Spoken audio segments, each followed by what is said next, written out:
Hi, I'm Kelly, and today I want to share the essentials that I stock in my car. And I'm sharing this today because I just purchased a new used car, and I was thinking about all the things I want to make sure I get in it as I clear out my old car.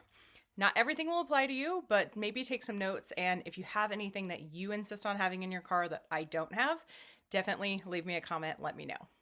First thing is cash, about $20 in smaller bills, as well as about $5 in quarters. This is great if you have an old fashioned meter or if you are just stuck somewhere.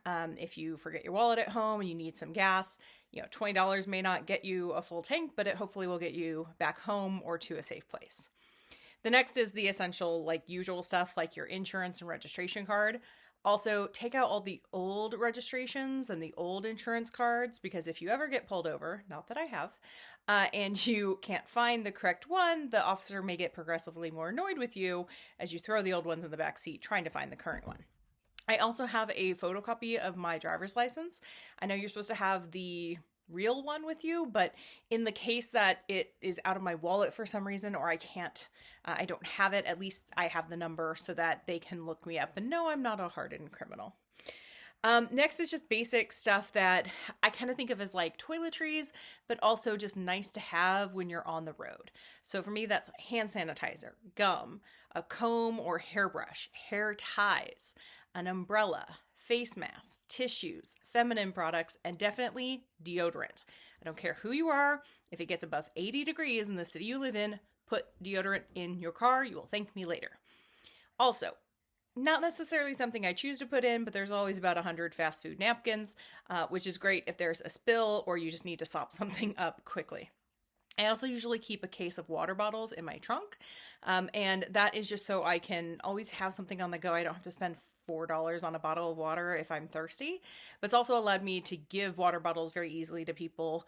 One time I was coming out of the hospital, there was a guy in his car, it was broken down. He said someone was coming to tow him, but it was a really hot day and he had a dog with him, and I just gave him 3 or 4 water bottles so he'd be a little bit more comfortable in the car. So useful to have. I also have reusable grocery bags, and those are just for kind of hauling anything, and then a whole bunch of plastic bags because sometimes the things that you're moving are gross or dirty, and you don't want to get your nice reusable bags really dirty. On the mechanical side of things, I always have a quart of whatever oil my car takes, and that's just for an emergency situation if I need to top up. I have some rags, bungee cords, rope, jumper cables, and some things that kind of sort of go with it is like a flashlight and one of those sunscreens that goes up to block the sun if you have to sit in your car for a while, and a tape measure. And the tape measure is important if I'm out and I see something and I'd like to buy it. It might fit in my car and maybe I need to measure my car and the item, but it's useful to have. I also, and this is critical if you have glasses or contacts, is a spare set of sunglasses and prescription glasses in the car. I can't tell you how many times I have been out doing something, errands went later than I expected. I only had my sunglasses with me and it was getting dark, and you either have to wear no glasses and squint or dark glasses and you can't see at night. So I started keeping my oldest prescription glasses in the car just for emergency use. Also, I have a paper map, preferably the whole US, but at least where I'm going. I'm old fashioned like that. This is the first car I've ever had with built-in navigation, and I don't trust it.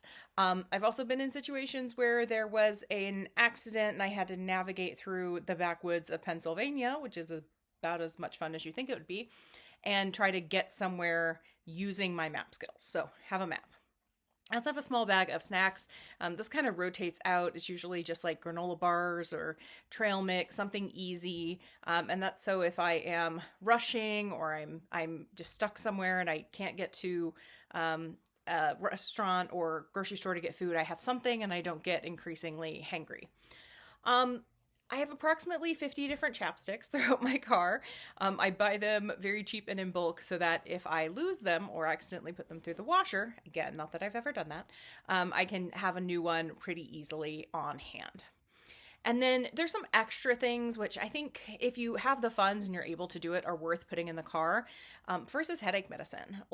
I don't know, sometimes it's driving at night, sometimes it's just driving into the sun, but if you are prone to getting headaches, you definitely do not want to have to stop at a gas station and spend $8 on 4 tablets. So Even I take my larger thing of 100 capsules, put some in a smaller container, like an old pill container, and put those in the car. So if I need them, I'll have them.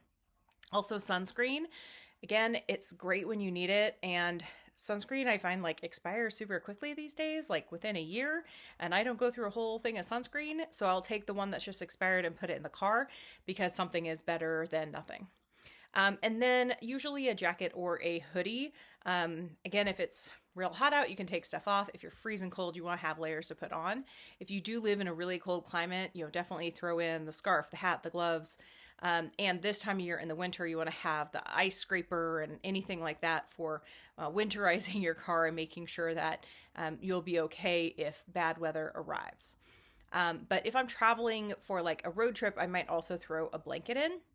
And this isn't necessarily like because the hotel doesn't have a nice blanket, more so that I have been in situations where I was stuck somewhere and I was in the car for a couple hours and it was uncomfortable. And I would have given anything to have a really nice blanket. Quick story is that I was once on an island off of Puerto Rico, and I'd rented a car just for 24 hours. And as soon as I got on this island, which was an amazing, beautiful, highly rated island, I got the flu.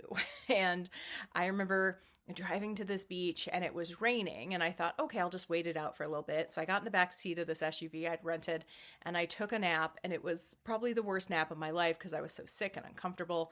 And I remember thinking, like, my car at home, like, at least I have a blanket.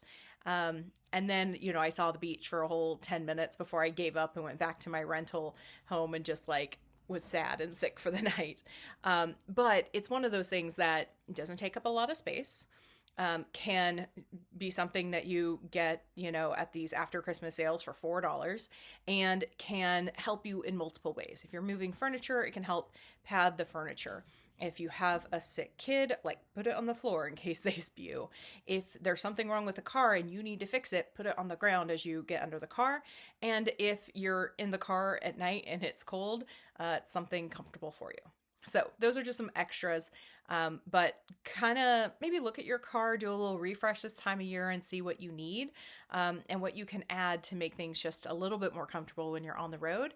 And mainly for me, it's to avoid going into a store and buying something that I have plenty of at home, but I don't have where I am out of the house, but in my car.